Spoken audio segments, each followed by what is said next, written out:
আমার বন্ধু হস্তমৈথুন করে তার বিধান কি? তাহাজ্জুদ নামাজের ওয়াক্ত কয়টা থেকে শুরু হয়? কারো উপার্জন হারাম হলে তাদের সাথে ভাগে কোরবানি দেওয়া যাবে কিনা? শাবান মাসের শেষের দিকে সোম বৃহস্পতিবার নফল রোজা রাখা যাবে কিনা? নির্দিষ্ট সময় আকিকা দিয়ে মাংস রেখে দিয়ে পরবর্তীতে অনুষ্ঠান করলে জায়েজ হবে কিনা? আমি জীবনে অনেক গুনাহ করেছি, এখনো কি আল্লাহ আমাকে ক্ষমা করবেন? ডিশ লাইনের ব্যবসা হালাল কিনা?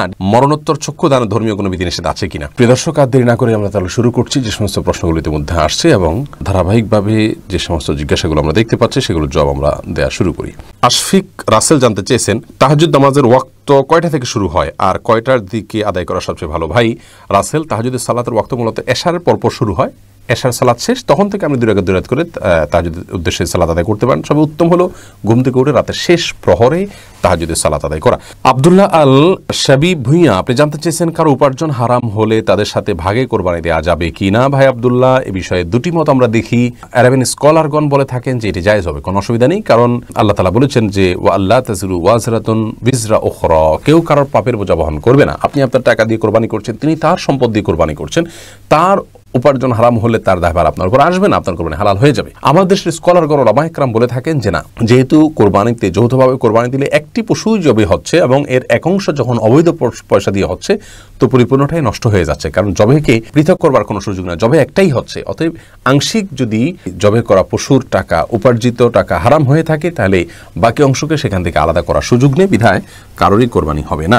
তবে প্রথম মতটি তুলনামূলকভাবে আমার কাছে অধিকতর শক্তিশালী মনে হয়। আফরিন সুলতানা জান্নাত আপনি জানতে চেয়েছেন, শাবান মাসের শেষের দিকে সোম বৃহস্পতিবার নফল রোজা রাখা যাবে কিনা? শাবান মাসের শেষের দিকে রোজা রাখা অনুচিত, বিশেষ করে একদম শেষের দিনটা ইয়ামুশ শক বলা হয়, 29 শাবান, সেদিন রোজা রাখা স্পষ্টভাবে নিষিদ্ধ। নবী সাল্লাল্লাহু আলাইহি ওয়াসাল্লাম নিষেধ করেছেন নাহান সিয়াম ইয়ামুশ শক, শেষের দিন, শাবানের শেষের দিন রোজা রাখতে নিষেধ করেছেন।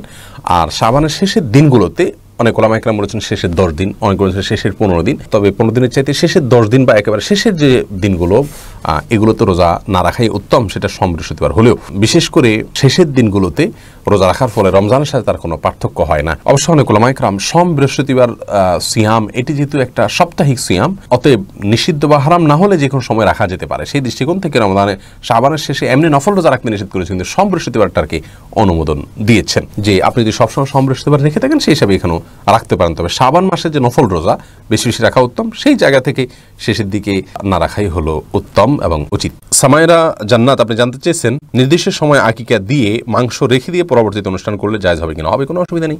আকিকা 7ম, 14তম বা 21তম দিনে রাখা দেওয়া উত্তম বাচ্চা জন্মের, অতএব সেদিনে আকিকা করে অনুষ্ঠান করবার জন্য আপনি গোশত রেখে পর অনুষ্ঠান করলেন, কোনো অসুবিধা নেই। অনুষ্ঠানটা মুখ্য না মুখ্য হলে ওই দিনে পশু জবাই করাটা। মাশফিক আপনি জানতে চেয়েছেন, আমি জীবনে অনেক গুনাহ করেছি, এখনো কি আল্লাহ আমাকে ক্ষমা করবেন?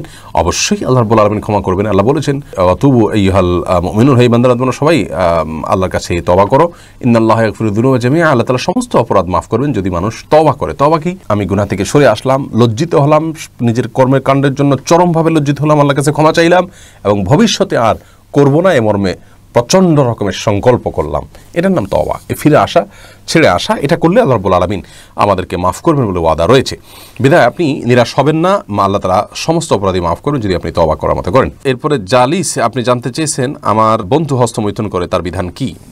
ভাই, আপনার বন্ধু যিনি হস্তমৈথুন করছেন তিনি হারাম কাজ করছেন। হস্তমৈথুন করা অপরাধ, জেনা করা যেরকম গুনাহের কাজ, হস্তমৈথুন করা এরকম গুনাহের কাজ। অনেক ভাই বোন এটিকে তেমন কোনো দোষণীয় মনে করছেন না। আল্লাহ রাব্বুল আলামিন যৌন চাহিদাকে চরিতার্থ করবার জন্য বা যৌন চাহিদা মেটাবার জন্য, পূরণ করবার জন্য স্বামী স্ত্রীর মিলন ছাড়া অন্য কোনো পদ্ধতি, কৃতদাসী রয়েছে, সেই কৃতদাসী স্ত্রীর মতোই অনেকখানি শরীয়তের স্ত্রীর অনেকগুলো বিধান তার জন্য প্রযোজ্য হয় এবং স্ত্রীর মতোই আল্লাহ রাব্বুল আলামিন সেটাকে সুযোগ দিয়েছেন। অতএব সেটা নিয়ে আবার বিস্তর আলোচনা আছে, কেন দিয়েছেন এবং এটা ছাড়া বিকল্প আর কিছু আছে কিনা, আদৌ কোনো বিকল্প আসলেও নাই।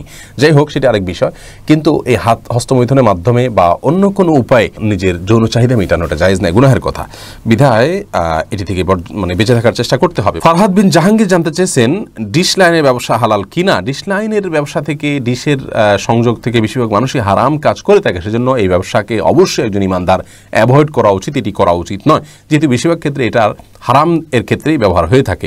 যদি হালাল হারাম দুইটারই ব্যবহারের অপশন আমভাবে উন্মুক্ত থাকতো এবং সুযোগ থাকতো তাহলে সেটি জায়েজ হতো, কিন্তু এখানে প্রায় সবাই বলতে গেলে হারামের ক্ষেত্রে ব্যবহার করে অনেকটা সুনিশ্চিত, এই জন্য এটাকে ব্যবহার করা, এই ব্যবসা করা উচিত হবে না একজন ইমানদার মানুষের জন্য। আব্দুল্লাহ নোমান আপনি জানতে চেয়েছেন, মরণোত্তর চক্ষুদানের ধর্মীয় কোনো বিধিনিষেধ আছে কিনা?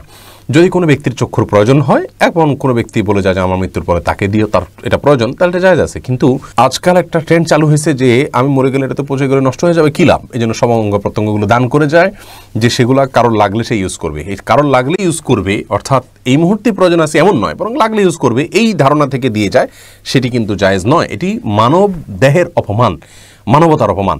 হ্যাঁ, আরেকজন মানুষের জন্য দিতে চাইলে, জীবিত লাখো লাখো মানুষ আছে, কেন আপনার মৃতদেহকে কাটাছাড়া করার জন্য একান্ত বাধ্য হওয়া ছাড়া আপনি এরকম করে যাবেন? এটি জায়েজ নাই। এবং আল্লাহ যারা কবরের প্রতি বিশ্বাস করে না, আলম বারজাখকে বিশ্বাস করে না, আখিরাতের প্রতি বিশ্বাস করে না, অনেকটা তাদের কালচার এটি।